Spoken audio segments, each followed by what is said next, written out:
Good to see everybody, by the way. Yes, it is. It is. All right. Welcome, everybody, to the Referral Challenge Q&A Mastermind call for Friday, August 25th. No real updates except, well, a couple updates. For the TRC 2.2 folks, the new folks, there's a new update. It's the same stuff you guys in 2.1 have already gotten. It's the social proof SOP, and a publicity SOP, and the greatest gift campaign, and the reactivation campaign. We're going to be we're working more with the Smart Start stuff. We're going to be adding a few more things to that, including a pretty comprehensive checklist, daily, weekly checklist for folks, so you can manage the implementation, because it's going to be a daily type of activity that you'll need to do. So we want to have those checklists for you, so you have real accountability to the system. Other than that, the only other thing I want to comment on is that last week's call was freaking spectacular, but it was just so long. Literally by the end, I was mentally just drained, and I'm sure everybody was a little tired. And we got to find a way to be able to fit in everything that we want to do, but not go for 3 hours. That's just too long. So I don't know what the answer is. Aaron and I need to brainstorm. But if you guys, yeah, Rick, you got a suggestion? Yeah, because I was kind of having the same thing in my weekly mastermind. And so what I did is I told people, have your questions in order before you come on. And you know, your most pressing things, not every little single thing that we can maybe reach out and talk about individually, but the 2 most pressing things you need to work on this week. And it worked really well. I was able, yesterday we had our call, and instead of being an hour and 20 minutes, it was 50 minutes. Perfect. Yeah, that sounds good. That sounds good. All right, good. Well, then that's what we'll do going forward. We'll actually, so let's just start today. Let's try and limit it to 2 things. If you've got more today, because we're just sort of announcing, we're doing this on the fly. So if you've got more stuff, if it's real important, we will handle it for sure. Yeah, so what we did, Eric, was just simply a quick update, and then your 2 most pressing needs this week. Yeah, I like that. That sounds good. Aaron, do you like that? Yeah. All right. All right. Good. Okay. Then that's what we'll do. So let's start this thing off. Percy, how about we start with you, brother? We started with you last week, so let's keep it going and start with you again this week, or earlier this week, I should say. We started with you. We did the other call. So just give us, let us know how you're doing. Give us an update on your progress with the referral challenge, and then any your 2 most pressing issues that you've got, if you've got 2. Okay. So I've gone ahead and I've sent my assistant, well, a virtual assistant, the landing page to do both landing pages to do all the emails for the clients to put into Infusionsoft, and all the emails to go out to the whole list. So she has all of that. We're going to schedule those out. So she's working on just getting the landing page and everything up. So all that's outsourced now, right now. I went ahead and edited everything, so now that's off my plate. So my questions was this. I have so I want to launch Smart Start September 4th. That's gonna be my goal. That's a Monday. So the first email that goes to clients, I was gonna send that on Saturday, on that Saturday before, because I always send a client email on Saturdays. So I was going to use that first email to go out then on that Saturday, and then so everything should be ready, but just launch it to the public on the 4th. How does that sound? That sounds really good. And the reason it sounds good is because what you use the qualifier. Normally, I would never recommend emailing on a Saturday, but if you're emailing consistently to your clients on Saturday, they kind of expect something, and that's great. That would be a perfect day to do it. To email your clients first, get them excited about it, and hopefully driving a few people in starting on Monday when you launch it. That sounds good to me. Is there anything that you're not sure about in terms of getting it rolling? Like, for instance, do you have a resource for recipes yet? I don't. So I saw what you put in earlier. I'm more than willing to add to that to get to get that going. Okay, all right, that'd be great. I want to try and get as many folks as possible to contribute to that vault. In the meantime, though, I think a solution, a temporary fix at least, and maybe it'll be good ongoing, I'm just not sure, is the Yumly thing that Rick mentioned the last call, and I made a little post about it. I tested something. If push comes to shove and you need recipes, do that. The only thing I don't like about Yumly is that when you post it into your group, if somebody wants to review it, they click and they go away from your group, which is not ideal. We want to keep them in the group. But it's you know, as a temporary fix, I think it's fine, and they certainly have great recipes. Yeah, I mean, I have some that can get me through a couple of months, but you know, 365 of them, yeah, I definitely don't have those. So yeah. No, I hear you. And here's the thing, what we'll look at is we'll try and compile as many as we can into a vault. We'll continue to add resources there, but just remember that you can always cycle through these things. You know, if you've got, let's say, 100 recipes, you do 100, and then you can just go back through and do the 100 again, because people aren't, you know, they're not certainly not going to remember, and they're good recipes. So, but we'll try and make sure that everybody has plenty, because I think we can do that. We can figure out a resource. Or if you recycle them, Percy, you're going to have people that say, oh, I forgot about that the last time you posted it. And they'll thank you for it. Thanks for the reminder. Yeah. right, yeah, 100 days later, they won't remember. Yeah. And the ones that do, they're going to thank you, say, oh, yeah, I forgot about that. I'm going to try it this week. Mm-hmm. Yeah. Yeah, that's right. It's always good. Always good. Okay, well, that sounds great. Is there anything else going on or any issues that you have that we can help you with? So yeah, so kind of to tag along to that. So before I kind of started with the referral challenge, I actually I'm going to be launching a 6-week challenge. It just so happens that same weekend. I talked to the marketing lady, and I was like, look, one is going to be free, and another one is going to be paid. So the Smart Start funnel is free. We were launching our paid challenge that same weekend. I wanted to kind of run it by you guys to see, you know, do you think it'll be any conflict, you know, with that, since one is going to be paid. I do the Little Black Dress challenge every year at the same time, and we start launching Labor Day weekend, and then we're started like on the 21st, and so that gives us 3 weeks to promote. But I want to go ahead and get Smart Start going September 4th as well. So what do you guys kind of think about launching it at the same time? So let me get this straight. So you're going to launch Smart Start on the 4th, and then you're going to start your marketing for your challenge on the 4th? Yeah. Okay. Yeah, so the marketing for the challenge actually will start that Friday, and then marketing for Smart Start starts that Saturday. It's the same weekend. So I just wanted to make sure that it wasn't going to be a cluster, you know, just too much going on, you know. Yeah. I hear you. I don't think it. I think you can manage it, and I think you can also integrate to some degree where you can tell folks about both things, because you can market your challenge inside your Smart Start group as well as it grows. You know, over those first couple of weeks as it grows, you can continue to do the marketing in there as well. So I think you can make them work synergistically off the top of my head. Aaron, what are your thoughts on that? So I do have a few thoughts. First of all, how are you getting the message out to your clientele about the paid transformation challenge? Do you do the Facebook? Do you do it by email? Do you drive traffic? How are you driving traffic? So yeah, so usually for our current members, we, you know, it's always in an email form. We have Facebook ads that'll start going out, you know, that weekend as well, getting the word out. You know, we pretty much generate a lot of traffic for this challenge, but the first email that was going to go out for the Smart Start on that Saturday would just be the clients, and then on the 4th we'll be, you know, putting out the Facebook posts about the Smart Start. But that's going to be the same time as we're doing the Little Black Dress challenge as well. Yeah, we could do like audiences. I mean, what do y'all think?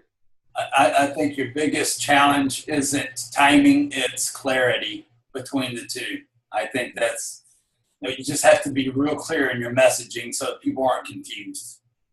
Okay. Yeah, agreed. And, you know, if you,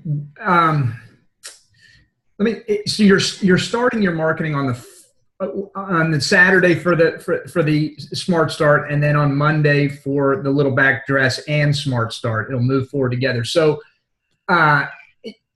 you know, obviously the little black dress is paid, so your emphasis should be on that. But what I would do is I would drive that. Well, it's hard to say. You generally get most of your traffic from, or most of your buyers for your little black dress through your email or through your Facebook ads. Through Facebook. Facebook ads, yeah.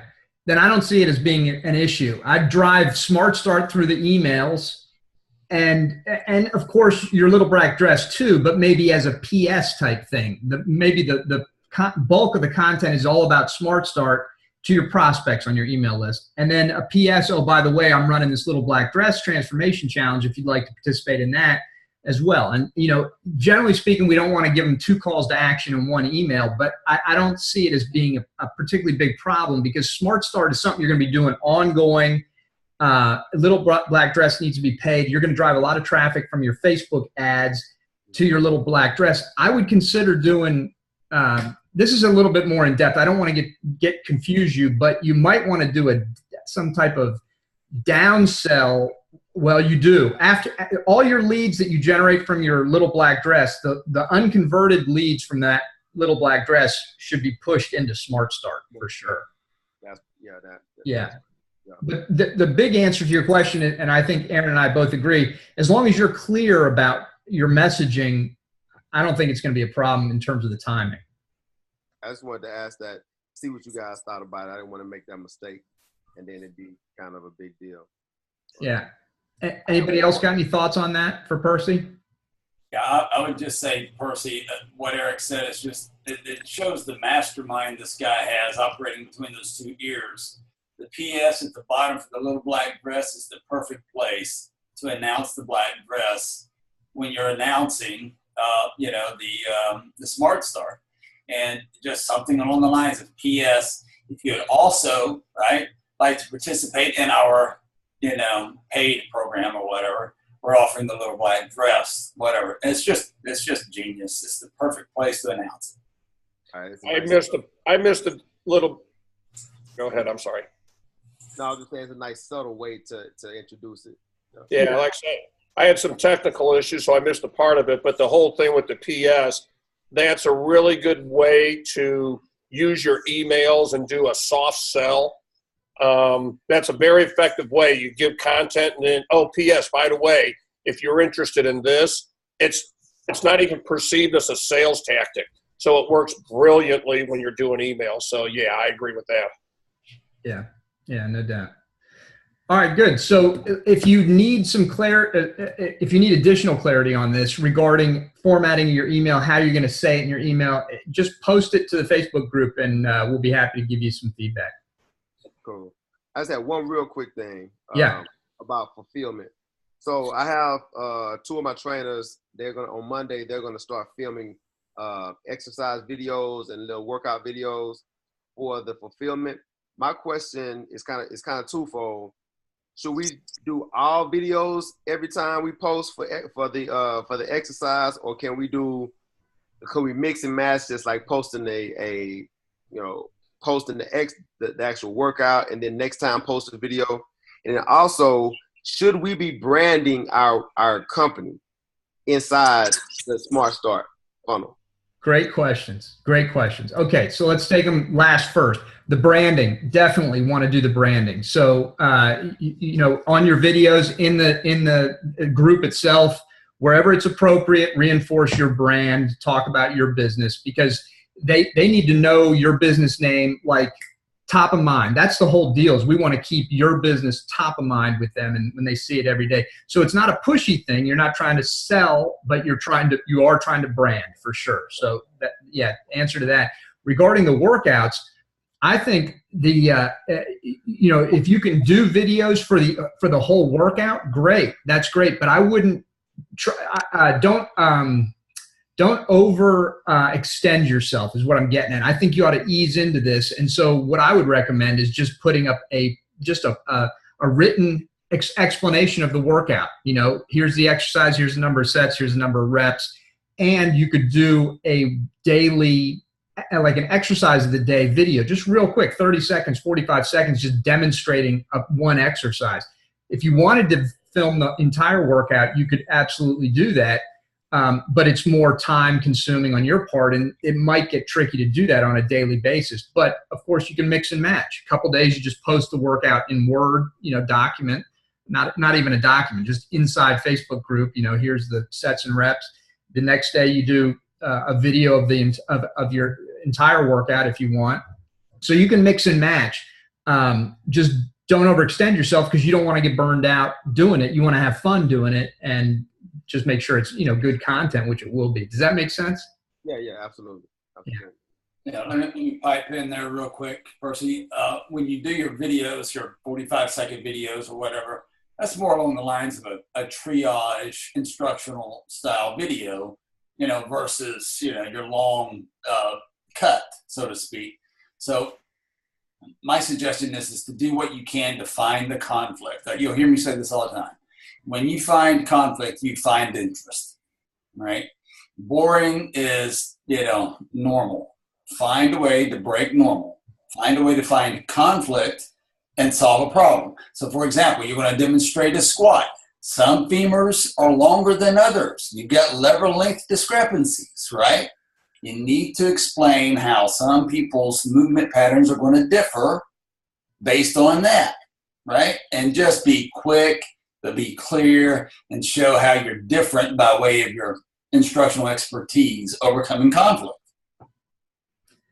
Yeah, and I think that's just, in terms of the conflict, as Aaron said, it's just a problem. Whatever common problems you encounter with folks doing a squat, doing a plank, whatever, doing a pull-up, just say, hey, here, but I wouldn't try and be comprehensive about it, because clearly in a squat, there's maybe 22 different things you could cue people on. You don't want to get into all that detail. You just want to hit, here's one big problem or two big problems, simple, because you can always go back and do another squat video later. I mean, that's the thing about it. You can hit this from every angle ad infinitum forever, really. Right. Just keep it simple. Yeah, the word triage, right? Yeah, triage. Meatball surgery, right? You got to do what you got to do to get them to the next level. So. Yeah, that's right. Because you also want to kind of, well, I'm not going to get into that, but that's I think a perfect explanation what Aaron just gave you. Does that make sense? Absolutely. Okay. All right. Good. Appreciate All right. it. Anything else, Percy? Nah, I'll let everybody else go. Okay. Great. Thank you. All right. Cool.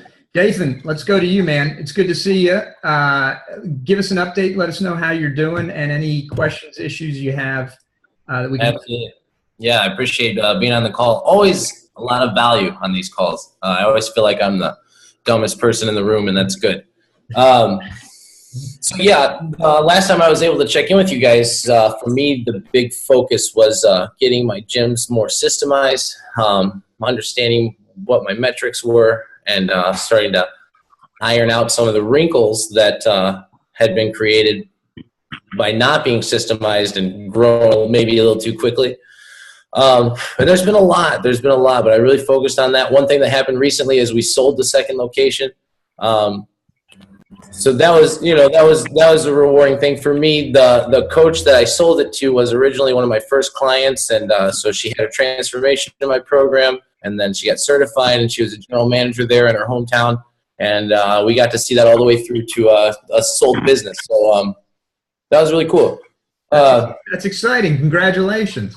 Yeah, thank you. I appreciate that. Yeah, it was cool on a lot of levels, but also it was cool because I got half of my marketing time back, and I cut my expenses greatly, and I can actually make these systems now while not doing it in two places. And I know that the last time we talked about it, Aaron had mentioned the franchise prototype from the E-Myth, and I felt like I always make the joke that I'm perpetually living chapters 4 through 8 of the E-Myth, but now I have the opportunity to focus in one place where I can see and touch everything. Working closely with my admin. Also, we rotated probably 4 coaches in that time at the primary location, so that put a lot of training back on me. But that also gave me the opportunity to cultivate some new coaches and to do this the right way. I remember Also on the last call, Aaron said you never want to take experienced coaches and put them with, or experienced clients and put them with new coaches. And I've made that mistake before. And so many things. I feel like in a lot of ways I kind of got a second chance to do some things right, to have the right conversations with my coaches before I hire them, make sure that I'm offering them the proper opportunity for them and one that I'm able to offer, and then giving them certain standards that they need to meet before they take the sessions. But one thing that I'm learning about systemizing and really doing this thing properly is that creating your systems is not a straightforward linear process. It is something that it is trial and error and still being pulled in a lot of different directions. But I've narrowed it down to, or what I feel like, and this is what I want to share, two things. One, while my admin's still nearby, the Smart Start group, what you guys are talking about, that is, and I will admit that I haven't looked at a lot of the new resources, but the Smart Start group is a local free Facebook group, correct? And that's what you're talking about. So the SOP in regards to that is how to maintain, cultivate leads and engagement through that Facebook group, correct? Exactly. Okay. So we recently started one, like maybe a month before I saw you guys post about it, and we narrowed it down specifically, with our niche. So we do women's fitness for women over 30. And so our Facebook group is called Fit Women of Kankakee County, so they know where we're at and who we're talking to. So it sounds like we can just pick up at that SOP and move straight into what we already have, correct? Absolutely, you can. You're just going to need to adjust some of the marketing materials in terms of the language. That's about it. Just adjust the language to suit your needs. But ultimately, it's yes, you'll be able to. It'll be seamless. Perfect. Okay. All right. So I just want to make sure so that we have something actionable to start doing out of the referral challenge. Okay. So my focus right now is, as far as what needs to be systemized, is lead flow. Lead cultivation, the actual sale of the low barrier offer, and then that entire 28-day or 6-week process that we offer on the front end into a member, and making sure that we have, a place to track these leads, a place to, and there was a lot of things like my email list. I had subscribers on multiple lists getting the same email sometimes, and so I'm losing my message. And I went back through and I flushed out those funnels and tried to clear that up the best I could, so that so much of my marketing is dependent on either a good referral campaign or a good Facebook campaign. And so, given an example, if I run a Facebook ad that gets a message back, instead of maybe taking them to a landing page, I'll get more response. But if they don't sign up, if I don't collect their name and email and phone number and then put it into my list manually, I'm not going to have that for later follow-up. So potentially losing a large amount of my investment on the front-end marketing because I wasn't collecting that information. So we had to flush that out and flush out the funnels. And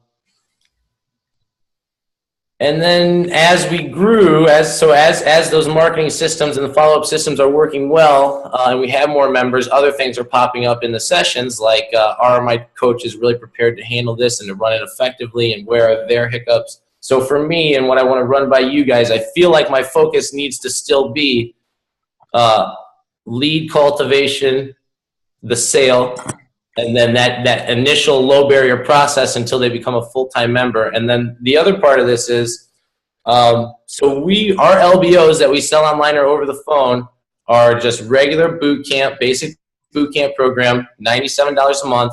But we do offer a semi-private program. And I have a ton of 3-day trials that are coming in that I would like to just have them do 3 days and sell them directly into the higher program. But I'm having a hard time maintaining both of those streams, right? Both of those flows of leads. So my focus right now is to continue to work on that, not only getting them in effectively and getting them closed, but to make sure that they stay for longer than 6 weeks. But I feel like sometimes it's at the risk of, how well my coaches are doing on the back end.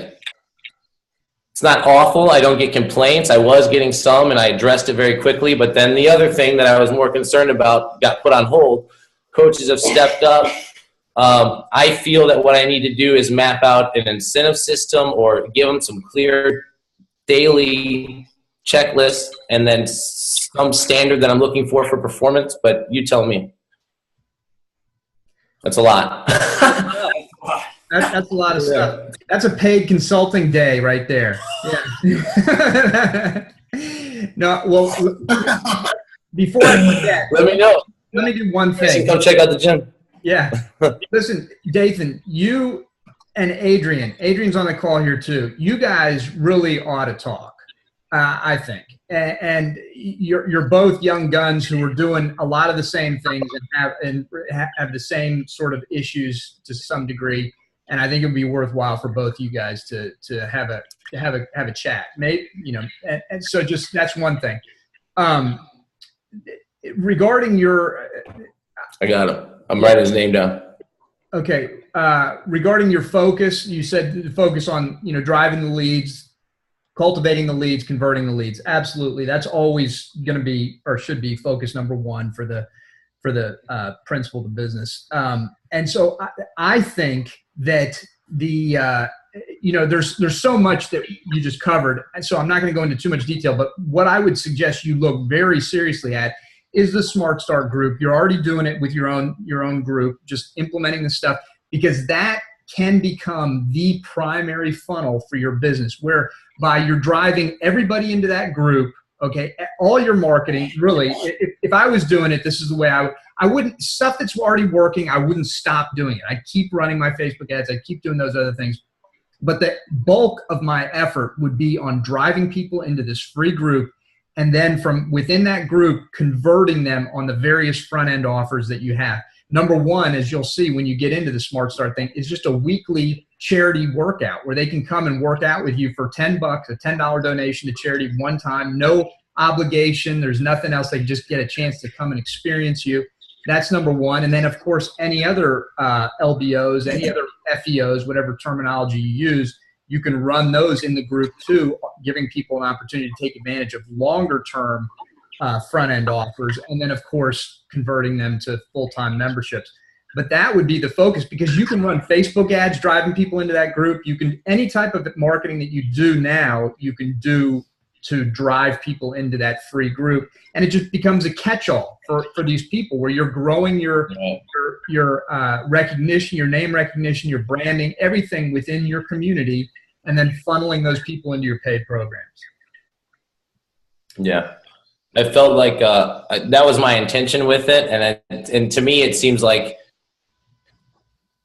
at whatever point of contact I have with them, when we offer, hey, even when they don't sign up, we say, hey, well, we can add you to the newsletter and you'll get to see workouts at home and free recipes. And we can also add you to our free Facebook group that's only for women in our area, and specifically what's working for you guys right now. It's full of tons. So it should just be a part of that initial point of contact SOP, like invite them into the group and then fill it up. Yeah. Yeah, just depending on how that person comes to you. I mean, if they're coming to you as a result of a lead from something else that you're doing, then obviously you want to try and sell them on something at that point. But if they're not, if it's just, a general inquiry of some sort, then yeah, I'd push them right into that group. And you just want to make it sound sexy. And that, if you look at some of the marketing tools we've developed for it, you'll see that it's a sexy offer that's low. It doesn't require a lot of work on your part to fulfill. Okay. Yeah. Okay. Cool. Aaron, anything you want to comment on that? I would just tweet back to your systems and trying to get that dialed in. This is something that Adrian and I have talked about at length. The SOP, the checklist, dude. I mean, that's your shortcut to getting this done. Everybody should be filling out a checklist. Everybody should be accountable to a checklist. It's just proof of concept that it's getting done. It's how you get, and you know what? You're right. Systems are organic things. They're growing. They're constantly evolving. So it's not like you'll have a one and done on any of them, but the checklist certainly helps manage it. Right. Yeah, it's just like the way a plane flies. It never flies in a direct line from point A to point B. It's always doing this. You're just constantly making adjustments, but you're always moving in the right direction forward. That's business right there. regarding the other things that you brought up, there's so much, like I said, I don't, if there's something specific you want to dig into, we will, but it was just a really big, and it was great to hear what's going on with you. It's exciting. I wanted to check in with you guys. It's really, in my mind, it's like I took that last call that we had to heart about systems, and I got into the work of it, and this is the first time that it's slowed down enough that I get to check in, so it's good. Anytime you can take action on one thing and have monumental, wherever that force multiplier is, that's where I want to be. Good way to put it. Yeah. But then also, I would very much value a one-to-one coaching time. So if you guys offer that, or if that's an option to sign up for, I would like to do it. Send me a message. Yeah, I will. And I'll, you also might, well, I don't know, Camelia's pretty booked, but if she has space and you want it, she's the one really that I would refer you to. But Aaron and I can certainly look into doing something with you as well. Because Absolutely. you've got a lot going on. And, you're, like I said, you're smart and aggressive, and that's good. So it'd be good to, funnel all that intensity and focus, intelligence. Yeah. Focus it. Yeah, that's good. That's good. But it's exciting about you selling the other business. It's all exciting. It all sounds good. Sounds like it needed to happen. It was good for me. A lot of stress gone, and also an express route to my ultimate goal, which is a time frame where I can systematically open up a body burn every 6 to 8 months. But I got to make that system first. Yeah, that's right. You gotta have the system. Just real quick, Dathan, did she keep that name, the body burn? No, she didn't keep the name. They changed it to so I just sold accounts and equipment, basically.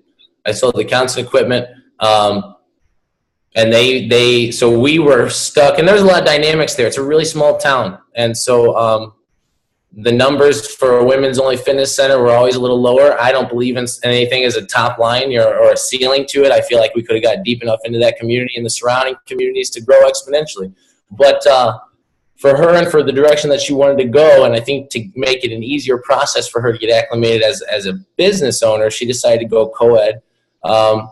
And she kind of based it around, I don't really know what their niche is, I guess, but I guess being the only gym that's there. But yeah, so no, they didn't keep the name. They didn't keep any of the branding. They just kind of switched gears. Yeah, good. It's good for you to control that. All right. Good. Then, Dathan, we're going to go ahead and move on then. Yeah, I got to go, guys. Thank you. Okay. All right. Thank you. Calvin, let's go to you. Give us an update. Let us know how you're doing and any questions we can help you with. Yes, sir. I'm just looking at everything. I've got to do my drawing from that last weekend. That's what you did the health fair. Hold on, Calvin. We got an issue with your audio. There's some serious feedback going on.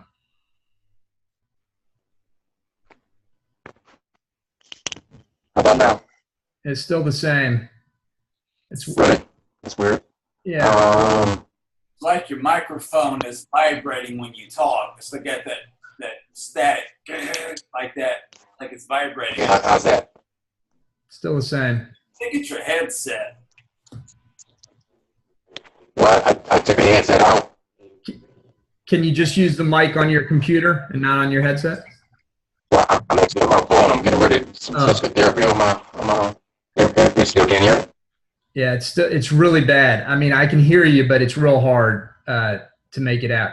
I'll tell you what. Let me move on, Cal, while you work. See if you can work that out. We'll come back to you. Cool. Okay, let me. You want to try one more time? Did I change anything at all? No. Did I try it? Okay, don't worry about it. All right. Okay. Yeah, we'll come back to you. See if there's something you can do, and if not, post anything you've got to the group. All right, brother. Adrian, let's go to you, man. It's good to see you. It's been, a couple days. It's been like 72 hours. It's good to have Adrian back. Yeah, it's been forever. I'm back. It's always a pleasure, brother. I'm so glad that everybody, we got such good people that come on these calls. It's always good. So how are you doing? How are things going? What's going on? Good. Obviously, it's only been a little bit since we last talked.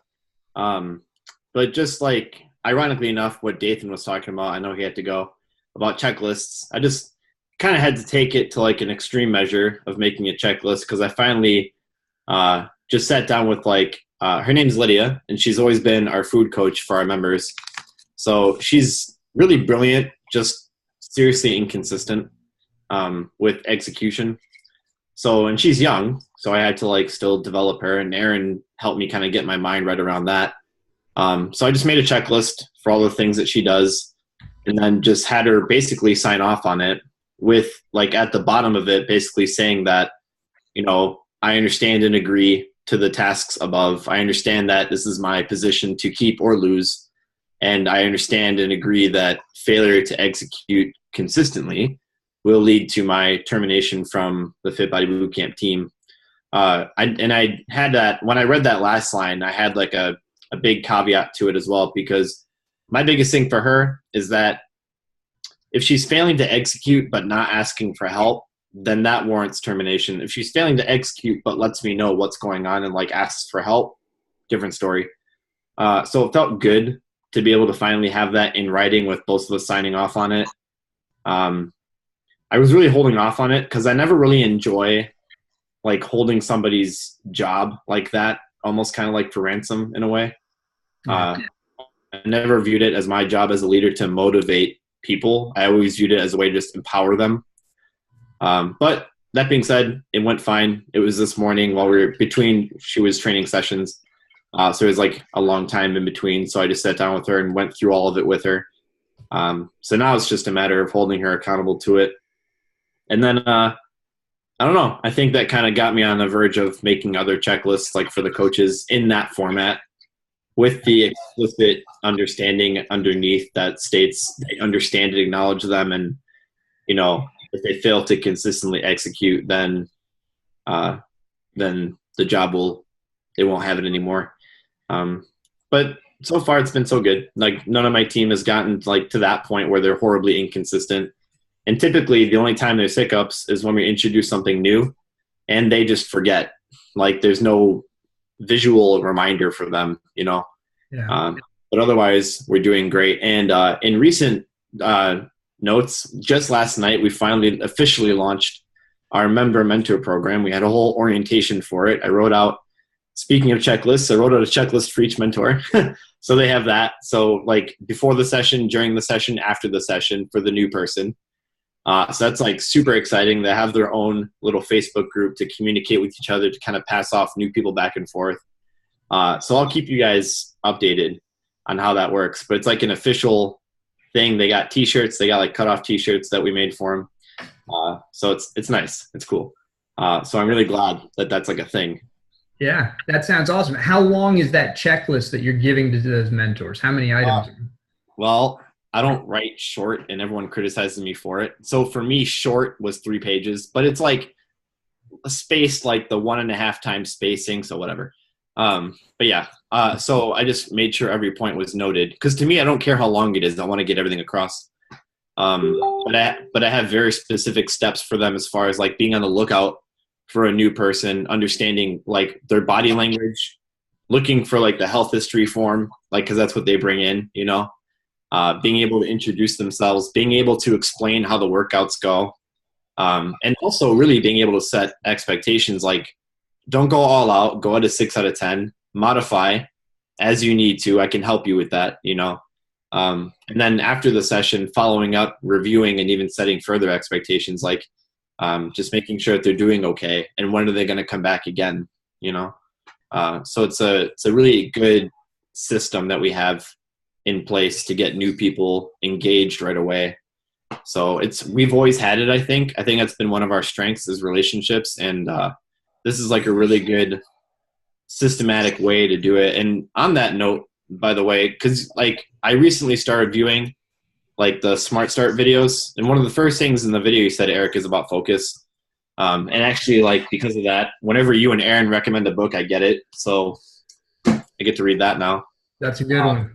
Yeah. But I think that, like, I think relationships are something that we do really well. And I'm trying to narrow down and make that our focus, because people come to us initially for the results, but they end up really committing for the relationships, which ironically enough help them get better results. So it's like a cycle, you know. So I found that the cornerstone of it all, of the brick house, is relationships. So I'm really trying to like engage the team in ideas of what we can do to enhance that. And I think the mentor program will help. And I think that's what I want to make as like my one focus, you know. So my next step is trying to figure out how to communicate that to people who don't have us or who don't try us out yet. Because it's easy to communicate once they're in our four walls and once they experience that, literally, like talking to people. I'm just trying to figure out better and better ways to communicate that in my marketing, in emails and Facebook posts, and sharing stories. Like you said last time we talked, is all about sharing stories. So I know I need to get better at that. And yeah, so that's kind of like that's just my focus for I don't know. That's what I want to be known for. You know, I feel like you can't copy that. Exactly. And that's a great thing to be known for. You know, it's interesting. I think about 2 years ago or a year and a half ago or so, I was talking with Forrest Walden, who's Aaron's former partner and is the guy who runs Iron Tribe. And he said something that just really stuck with me. He said that people don't often buy for community, but they stay for community. And I think if you read a lot of the stuff that all the stories that you hear about CrossFit, you know, and people call it a cult on some level, but it's one of the things that is so compelling about that is the community aspect of it. People don't buy for that, but they often stay for that. Mm-hmm. And, you know, also they get a great workout too, if they don't get hurt first, but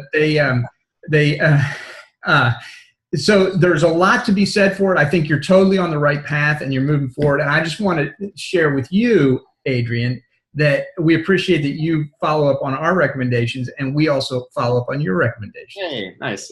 So, but with that said, regarding another comment you made at the beginning, you said that you don't believe you should have to motivate your employees. And I agree with you on that. You shouldn't have to motivate them to want to do a good job. Yeah. What you can and should be motivating them on is your vision. Yeah. Your vision for the business and, you know, motivating them about the business. Yeah. The vision. Yeah. Well, the vision, keeping them excited about and motivated in that regard. But yeah.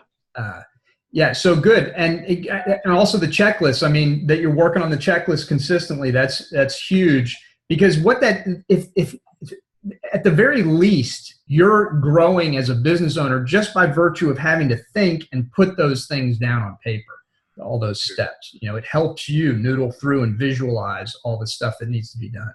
Yeah, I have 2 more points I want to make too. So one, on that note of checklists, I think one of the reasons why I wait so long to make them in the first place is because I'm worried that it won't, like I want so badly to have something set in stone, but I know it has to be malleable. It has to change.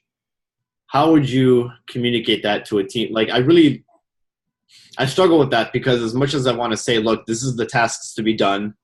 You got to do this. And then like a month later, go back and be like, hey, remember that thing I told you that was like life or death? Yeah, we're changing that. You know what I mean? Like, how do I communicate that? Yeah, it's a good question. It's a good question. You know, for me, I think the way I would communicate it is that this is how it is.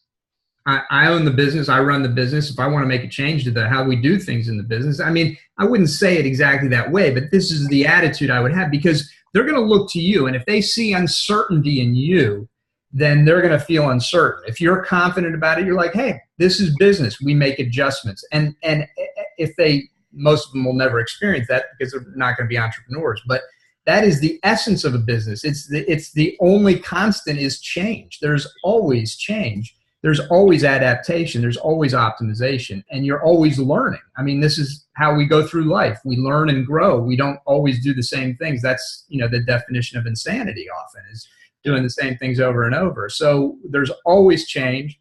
It's inevitable. And I think if anybody says anything to you about it, you'd be like, this is the way it is.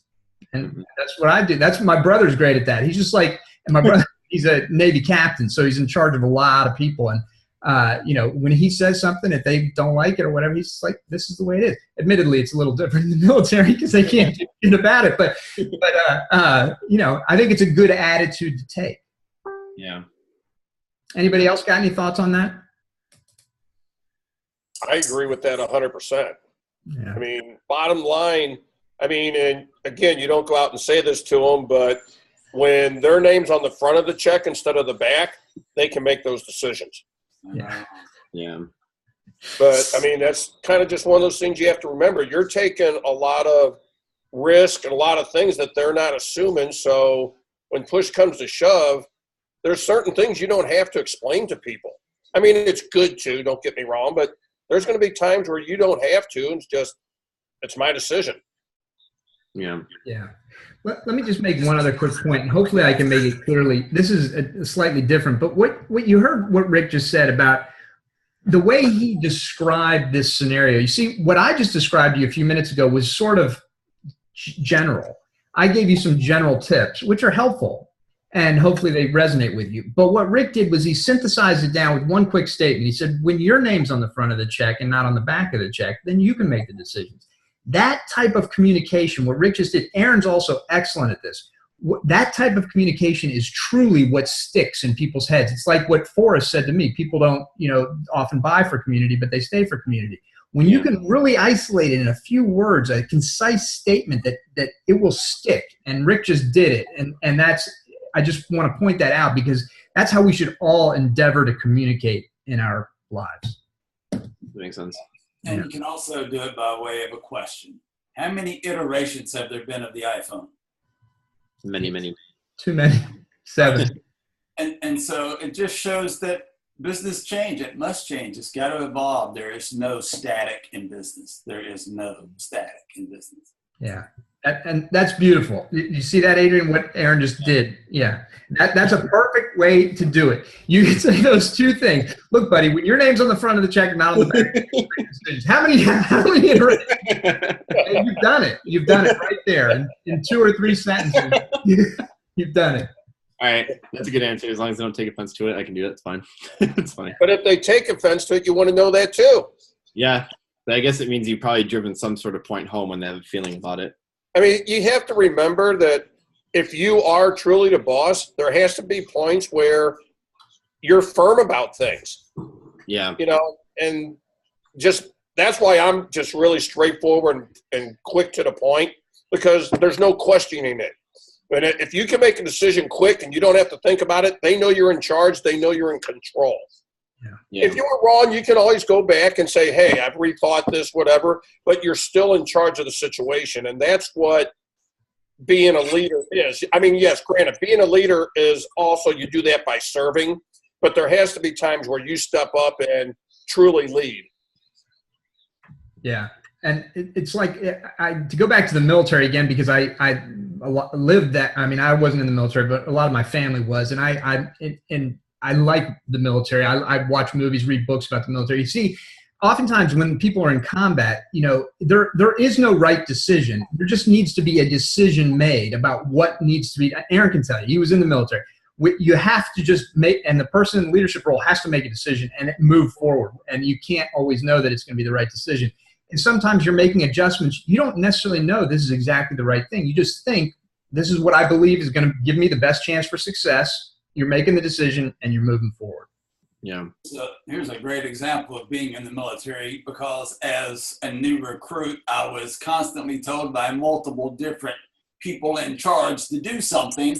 And I'm sitting there going, okay, look, I've got 5 different things I've been told to do. Which one do I do? And here came the answer. You do the last thing you were told. That's what you did. Yeah. Yeah. There it is. Yeah. It's good. It's good. It's funny. It's funny how we always seem to discuss these management type issues. Wayne, if you want to get in real quick, we can fit you in. Okay. He said it's all good. All right. He has to bolt. Thanks, Wayne. Yeah. But the whole management thing, it's just, a lot of it is just experience, it's just time in and experience. But the most important thing, I think we've talked about it a little bit, but I just drive it home. The most important thing is you is the confidence that you portray.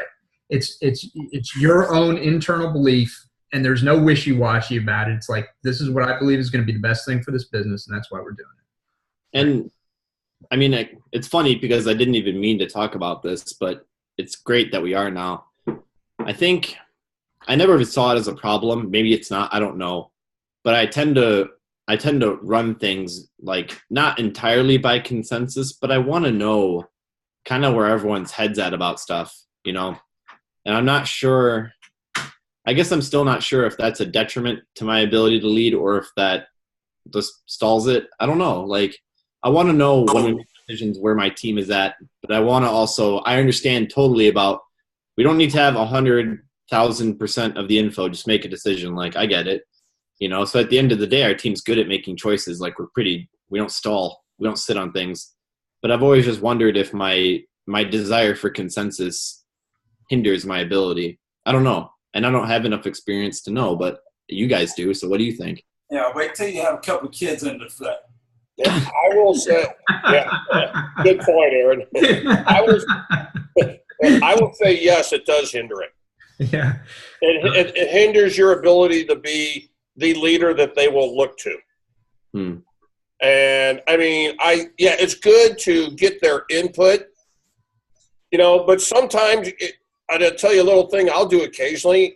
I hope the people back there aren't listening behind me, but I'll already know what I'm going to do, but I'll still ask questions to my staff just to get their thoughts and their opinions, you know, because it makes them feel like they were part of the decision, even if it wasn't necessarily what they recommended.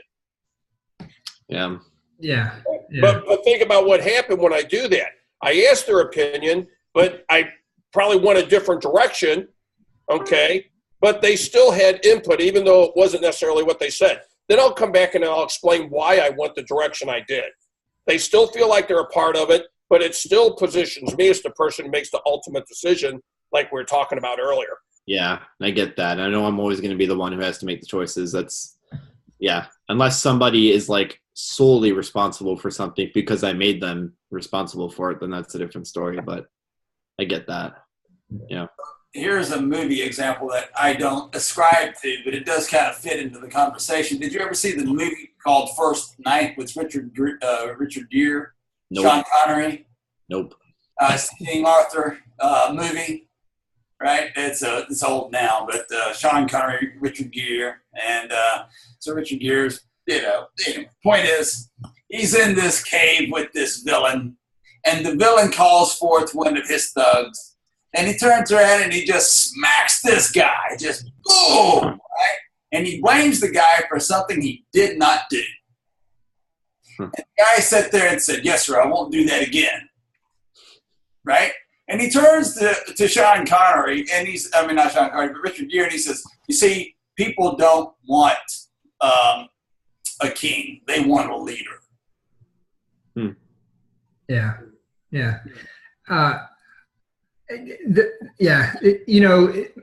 Leaders. Yeah, it's just such an interesting topic, and there's a lot to cover on. But I just remember Jack Welch saying, the former GE CEO, talking about, he said a lot of smart things. One of the things about firing the bottom 10% or 20% of your staff every year. I mean, it's harsh, but boy, you optimize fast like that.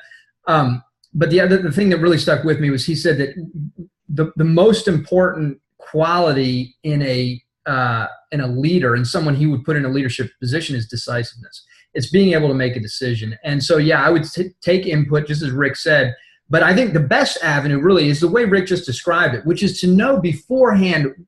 It's like a lawyer going into a trial. You've analyzed all the potential options, or at least as many as you can consider, and you've come up with a plan. Now, that plan might adjust slightly based on what happens in the dynamic in the moment, but you have a plan. And I think that's the way to approach it with folks. When you come in with a plan, you're soliciting their input, and then you're making the decision, or you've already made the decision, and you're just using some of their input to support that decision. Yeah, make them feel good. Makes sense. All right, Rick. How about you, brother? What's going on with you, and of all the 27 different things you got going on? Who, me? Yeah. Looks like we got the funnel all put together finally for the low barrier of entry. I think I told you Stripe and ClickFunnels weren't playing well together. Yeah. Stripe just wanted to do a free trial while I figured out a way to get around it. It's working pretty slick. So got that ready to go. So I'm going to start rolling that out with actually some people next week and kind of dial in some sales stuff before we start. You and I get on the phone, you, Aaron, and I, and kind of think about how we can help the people in the referral challenge do it. I just want to make sure we get it all sorted out first. Yeah, perfect. Because we're going to be a week or two away from wanting to give people more assistance that way. I've already alluded to it a little bit in terms of the pro diets and well, it'll be ready. It just took a little engineering and creativeness on the backside with how to make ClickFunnels play well with Stripe and do a paid trial. And I got to figure it out. It's working actually. It looks pretty cool. Pretty simple. Pretty you showed it to us on the last call. It looked great. Yeah, that's right. Okay. That and talked with Mike Fernandez yesterday. He and I got on a Zoom call. And what he's got going is going to be pretty cool, Eric. Yeah, I agree. And what I saw of it looks awesome, and everybody is going to want it. He's onto something there. It's an admin training system. We talked about it a couple times for those of you who don't know. Yeah, it looks phenomenal, and kind of gave him some ideas to maybe how to try to dial it in a little bit better. So nice. But yeah, it looked sharp. It looked really sharp. Hopefully either this weekend or next weekend. I'm hoping next weekend I can just take off out of town for 3 or 4 days. Then I can work on the videos for the Smart Start and get everything done that I need to get back here in the facility. Yeah. All right. Very good. Well, it's always exciting. Let me jump down to Jonas. Jonas, it's good to see you, man. Let us know how things are going and if there's any questions or issues we can help you with. Can you hear me okay? Yeah. All right. Things are going pretty good. I showed Aaron one of the promos I was doing where it was like a free tote bag, and if my members refer 5 people, they get a free tote bag. And I created a little form they put their friend's name and email address on, cell phone number, and then we give them a tote bag, with the logo of the gym on it. And so far, nobody has filled it out. We haven't gotten any response from it yet. And I don't know if it's the resistance of the members wanting to give their friends names so we can call them up or what, but we just haven't had any bites on it, which I find it weird because we were giving away these tote bags on the greatest referral challenge that we did, where you get the $100 gift card. We had a tote bag and a free month, whatever, for the referral. And they were made, all the members were like, oh, how can I get a tote bag? How can I get a tote bag? And so I came up with this little referral promotion where if they wanted a tote bag, then they just got to give us the names of their closest friends, 5 names and phone numbers, but none of them have given it to us. I don't know what the deal is. Like, why aren't they going to give it to us? That can be a big ask sometimes. And, it just depends on how it's positioned. But maybe try something, lower the level of, make it easier for them. And maybe one of the ways to do that is just say, hey, bring a friend in for a workout and get a tote bag or something along those lines. Because I was trying to get cheap, like I was trying to use it as like a lead generation tool. Like, the tote bag cost me about like $7. So, $7 for 5 names and emails of highly qualified people. If I could just get 10 people to do that, that'd be a lot of leads, highly qualified leads. So I'm just trying to figure out different ways of doing something. It didn't work. So. Yeah, no, I hear you. And that's so you want to look for ways to adjust that, because that's always tricky when you're asking people to give, because just as you said, what's going on in their head is, oh, Nad, I'm going to give you my friend's name and email, and you're going to call them up and sell them stuff. And even if they love you, even if they love you, that's a they are sometimes reluctant to put their friends in that position. So you might want to. It's a little aggravating because like every time I go in there, they're like, "Oh, thank you for having this program. Thank you for creating this this facility." I'm like, "Great, like let's get some more people. Let's get your friends in here then." And it's like, and then it's like, oh, like, so weird, man. It is. Well, people are funny, but they're also very protective of the relationships, and they don't want to, potentially have them damaged. So you just got to look, and that's one of the reasons we rolled out Smart Start, because we want to provide as simple a way as possible for people to refer, for your clients to refer. They can just send somebody into your Smart Start group, and from there, and there's no obligation. So there's no risk on the referrer's part. There's no risk on the person joining your group. And it's very simple to do.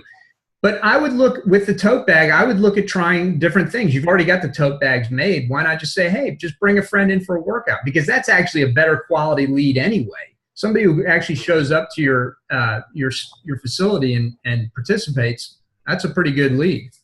Well, it's basically what we're going to do is like get these names and phone numbers and scheduling them for a free workout. I mean. Yeah, no, I hear you. It's you have to work with human psychology, not against it. And so you've already experienced it's difficult. This is challenging to get them to give you those names and emails. So I'm saying, look at how you could possibly do it a little bit differently. Just test it a different way. And that's one that I would suggest. I'd say, hey, just bring. What would you recommend as far as the logistics of that? Like, how would you get that person to come in? Like, how would you say? I mean, so it's not so random, like where they just bring this friend on like a day when there's nobody there to like put them through the sales process. Yeah, you just organize it. So you figure, whatever the day is, whatever days are available, say they're Tuesdays and Thursdays when somebody's there for put them through the sales process. And you just say, hey, bring your friend in on Tuesdays or Thursdays between this time for your workout. And you'll get a free tote bag. Your friend will get a free tote bag. We'll give your friend a great workout and present some membership options to them in a non-sales, and it just, you want to make them feel comfortable. We'll present some membership options to them. So like free tote bag Saturday or something, if you bring a friend. Sure. Something like that or something like. Yeah. Okay. I mean, I think you're always going to have trouble, like you were saying, asking Jonas, making sure they're bringing ideal clients for you. That's always going to be a challenge with something like this. There's no way of knowing for sure exactly what they're going to be, who they're going to be bringing. I mean, I think when you're having that conversation with a person, you just tell them, hey, you're an awesome client, and I'm looking for people just like you. Okay? And that tends to get them thinking that, hey, I'm not just looking for anybody. I'm wanting to build my membership base, but I'll be honest, I'm trying to be picky, and I'm looking for clients just like you. And you're giving that big pat on the back.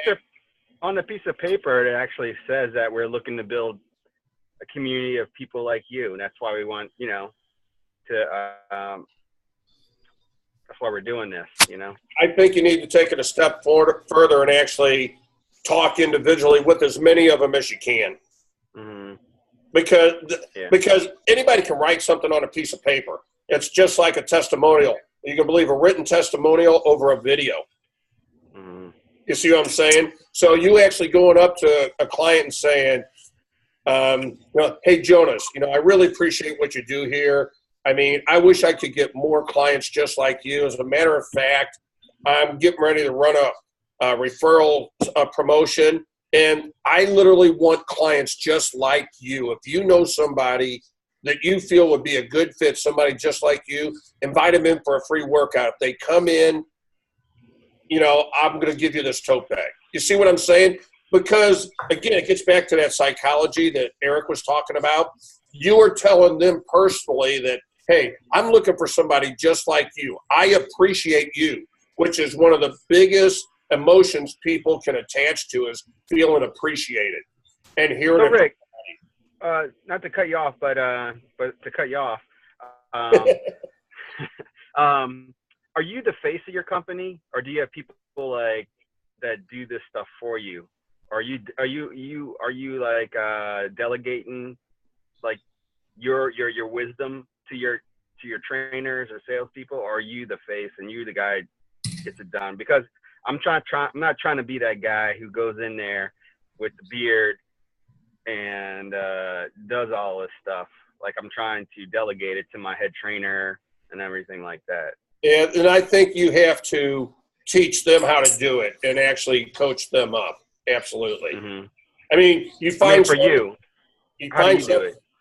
I literally will have once a week we're meeting, and if I think somebody's, I talk to them about, I try to give them scripts that they can practice, and we'll role play, okay, and I'll go through it and just like them, and pretend like they're a client, and then I'll have them work on it together, to get it, and eventually you're going to get somebody that's better at it than the other. That's the one you're going to have doing those things. Mm-hmm. How big is your staff? Yeah, it does. How big is your staff? I have 5 people here. And one admin or one salesperson? What do you have? One admin. I do most of the sales myself because I've never found somebody comfortable that I feel comfortable is going to do as good a job. But I do have my one trainer that, his responsibility and any bonuses he get is based on retention. Okay. So teaching him how to do things like this makes sense. And it's because I feel he's a better communicator than some of the other ones. Mm-hmm. Thomas, let me jump in real quick and ask you a couple of questions, if you don't mind. I don't mind. All right. So first of all, have you looked through the TRC through week 4? Have you tried the referral rewards SOP program? Have you been through that? Was that one of the original ones in the version I went through? Yep. I think it was before Kaizen or whatever was the one I went. Right. Yeah, Right. it's in both. Okay. And I most likely did it because I kind of put everything y'all did. I've probably pretty much done everything. Well, take a fresh look at that. Did you create, and Adrian, I'd like you to pipe in on this, but did you try the referral reward cards that we provided? How did that promotion go? If you can Adrian, refresh pipe in here. Tell them what you've done, bud. So just to help you out, Jonas, the referral cards are like pretty much the way I've done it is I wish I had one on me so I can show you, but they're at the space. It's just like a little business card. It has the client's name on it, so it's like it's their card, they own it, and they can give it to their friends and family for a free week here on us. So all the person needs to do is once they get the card from their friend is literally just text our work number, like that's it, to get it started. It's worked really well. I think it's not like what Eric was saying earlier kind of like holds true is that it's not that big of an ask. It's not pressure for the person. It's how you frame it is everything. So if I were you, like, because I think I understand where you're coming from, like I would have those cards made. And if you have certain people in mind, test it with them first, like give it a run, but at least find like maybe 5 or 10 people that you want to give them to first. What's the reward? So the reward is that you empower the member to help more people just like them. Let's keep in mind that we're talking 2 different things now. Okay? Oh, yeah, that's right. We're actually talking about a referral reward card where we're empowering the member to refer. And so the member you present the cards to, they have this moment of appreciation that he appreciates me. I'm getting my own business cards, my own peak, business cards with my name on it as, an advocate of the business. And I can give this card to one of my friends. And if, as an invite to come and join. The other part of the SOP is a full-fledged, full-blown referral reward card where you're incentivizing people to actually instigate referrals. And so the referrer gets a reward, and the person who comes in, the referee, gets a reward. So it's basically 2 different steps trying to accomplish the same thing, and that's to get bodies through the door. Yeah. So it's like, for is us- that part of the greatest referral kind of deal? Is that part of that one? Yes. Is the that greatest that gift. one? Yeah. Right, The greatest gift. Is that the Yeah. one you're talking about? Yeah. So Yeah, I've done that one, but I don't want to run it again because right now I wanted to give it like a little break before. How did it work? If it worked at all? Yeah, it did work. I think we got 8 referrals that month off of that one. I think. You know, and that Excellent. was like, that's the one we did like the $100 gift card, the tote bag, and the free month, and then the person that refer actually gets $50 off their first month. So what you ought to, Jonas, what you ought to do though is so you've done the campaign, that's great, but there's a part of the campaign that Adrian and Aaron were just talking about, is that what Adrian is called his trusted advisor business card. If you go in the Facebook group and click on pictures, the images in the Facebook group, you'll see 2 different pictures of Adrian's cards, how he's created them. They're easy to find. I just did it today, actually. And you can see what he did, because that is really a very powerful, and Aaron was just talking about the psychology behind it, very powerful to say that to your members, hey, you're now a trusted advisor. I am giving you the power to basically send a client to us and get something, for that person to come and work with us and get some type of reward as well. So it's powerful, and you should look at that. Okay. Adrian, if you could message me later how you fulfilled that card thing and how you got those names on there, that'd be great.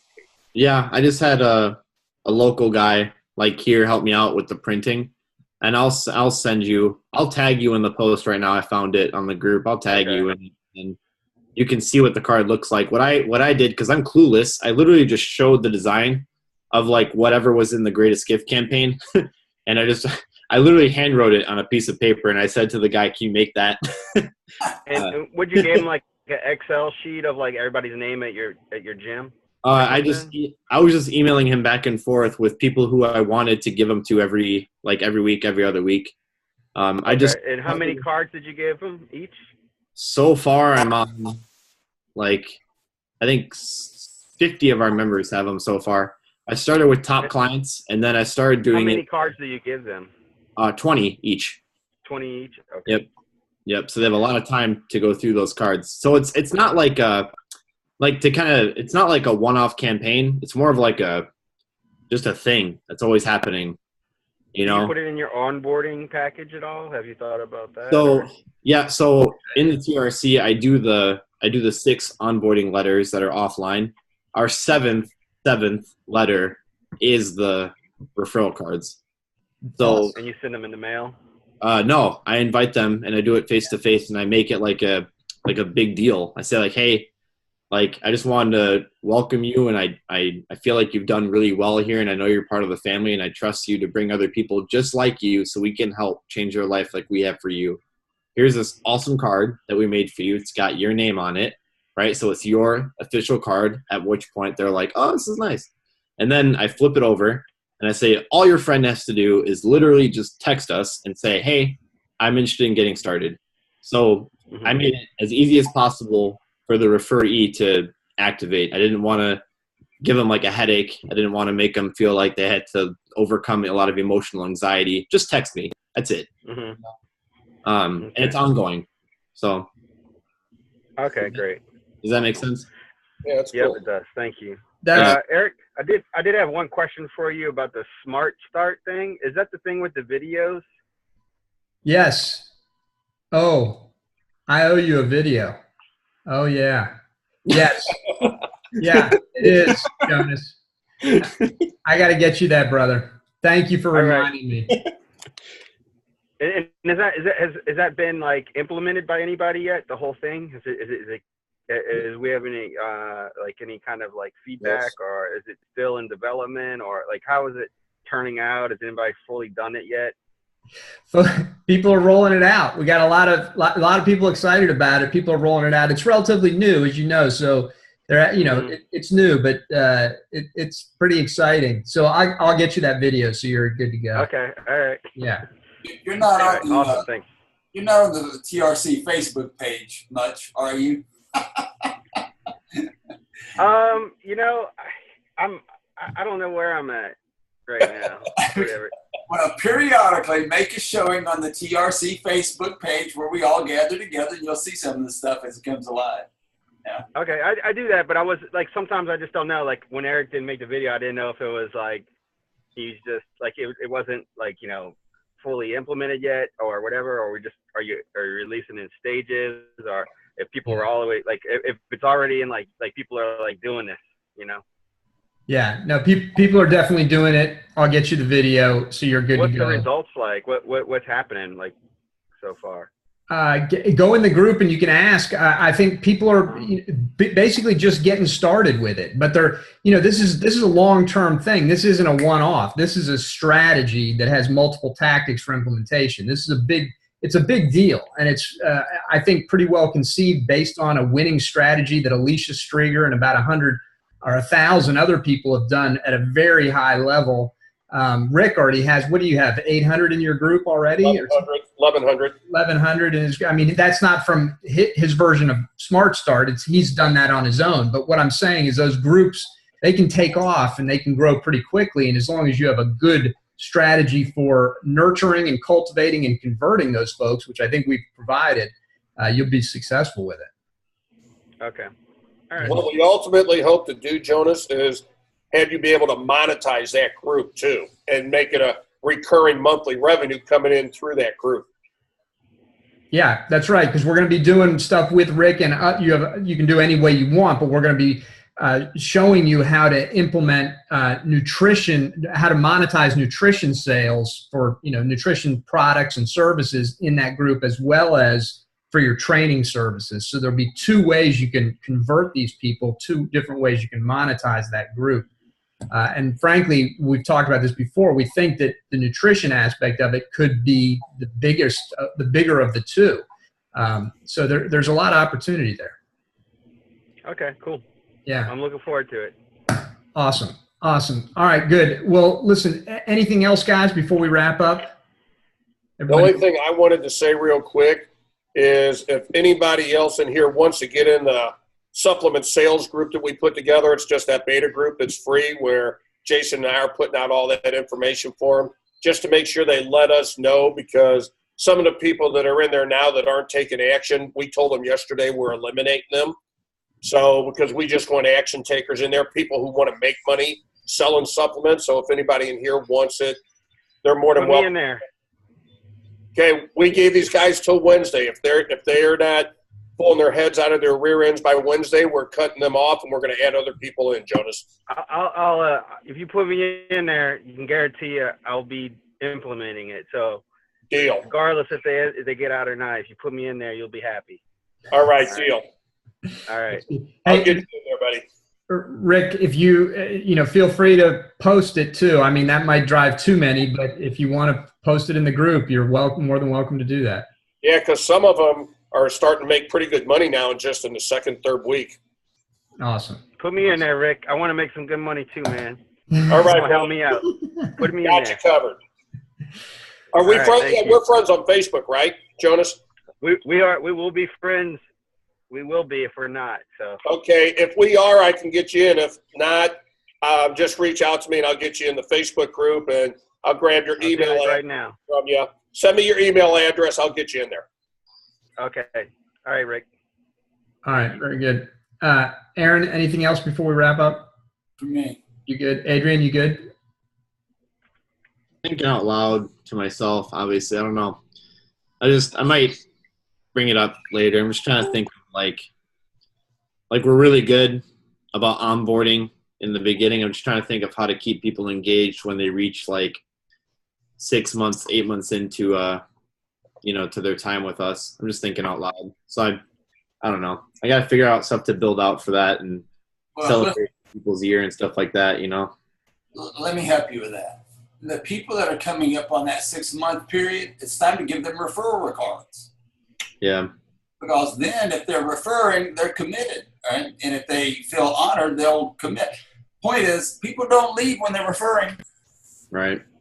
Yeah, that's a good point.